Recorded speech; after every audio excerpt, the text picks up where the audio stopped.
अल अक्सा का रेल्म, जहां सारे नबी मौजूद थे। मस्जिद अल अक्सा सिर्फ एक जगह नहीं थी, वो एक रेल्म था, एक ऐसा डायमेंशन जहां टाइम कोलैप्स हो चुका था। यही रसूलुल्लाह सल्लल्लाहु अलैहि वसल्लम जिब्रील के साथ अलैहिस्सलाम उस रेल्म में दाखिल हुए, जहां मौजूद थे आदम अलैहिस्सलाम, नूह अलैहिस्सलाम, इब्राहीम अलैहिस्सलाम, मूसा अलैहिस्सलाम, ईसा अलैहिस्सलाम, तमाम अंबिया। और कहा गया, आगे बढ़िए, इमामत आप कराइए। ये सिर्फ नमाज नहीं थी, ये डिक्लेरेशन ऑफ फाइनल प्रॉफिटहुड थी। और वहां से आसमानों की ओर मिराज की शुरुआत। पहले आसमान पर आदम अलैहिस्सलाम, दूसरे पर ईसा अलैहिस्सलाम और याहिया अलैहिस्सलाम, तीसरे पर यूसुफ अलैहिस्सलाम, चौथे पर इदरीस अलैहिस्सलाम, पांचवें पर हारून अलैहिस्सलाम, छठे पर मूसा अलैहिस्सलाम और सातवें पर इब्राहीम अलैहिस्सलाम।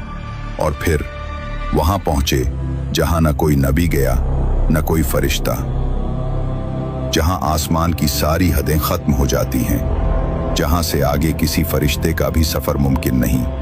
वो मुकाम सिदरतुल मुंतहा, जहां इल्म, नूर और हकीकतें एक साथ जमा होती हैं।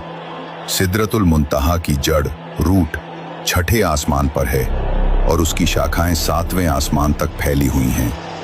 यही वो जगह है जहां से नील और फुरात, दुनिया की दो सबसे मुबारक नदियां, अपनी हकीकत का सफर शुरू करती हैं। हदीस सहीह मुस्लिम में है कि रसूलुल्लाह सल्लल्लाहु अलैहि वसल्लम ने कहा, सिदरतुल मुंतहा से दो ज़ाहिरी नहरें निकलती हैं, नील और फुरात, और दो बातिनी नहरें जन्नत के अंदर बहती हैं।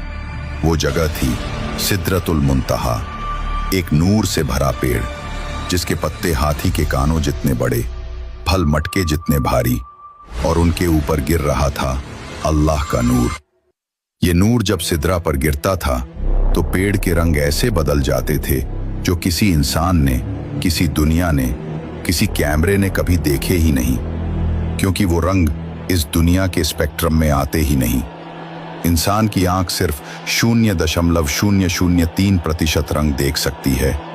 सिदरतुल मुंतहा के रंग उन डायमेंशंस के स्पेक्ट्रम से आते हैं जहां मैटर का कोई अस्तित्व नहीं, सिर्फ एनर्जी है। नील और फुरात सिदरतुल मुंतहा से निकलती हैं, लेकिन सीधे लिक्विड पानी बनकर जमीन पर नहीं गिरती।